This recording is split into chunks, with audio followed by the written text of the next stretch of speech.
Subscribe now and press the bell icon. Never miss an update.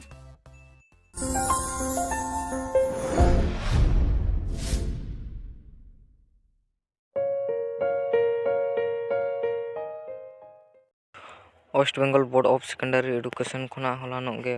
माध्यमिक रे routine को उच्छन सदर आकादा 24 तारीख हिलो हलानो तो रूटीन को उच्छन आकादा और ताले कन जून मास खुना परीक्षा एतो होकना 7 यूनिट एतो होकन तबना ताहले नेलोक कना जे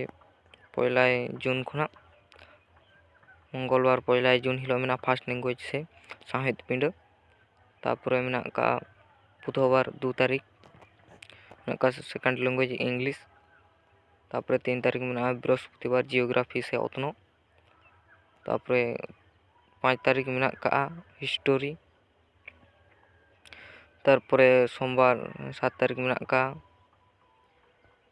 मैथमेटिक्स से एलखा मंगलवार 8 तारीख में का लाइफ साइंस से जीवन साइंस बुधवार 9 तारीख में का फिजिकल साइंस से बिंजीवन साइंस तारपरे 10 तारीख में का से ऑप्शनल इलेक्टिव सब्जेक्ट से आरो एटा नाना हुनर कोरेना सब्जेक्ट में का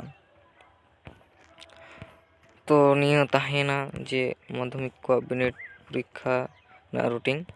तो 11:45 रे एतोहबो 3टा क्वेश्चन चाबा आनोडे 11:45 रे क्वेश्चन पेपर को एमोआ तो 15 मिनट दो नेल बड़ा हुआ जो कल कन भाव कना क्वेश्चन पेपर को ना 15 मिनट समय को एमोआ तो निये गे ताहेना माध्यमिक बिनिड परीक्षा ना रूटीन।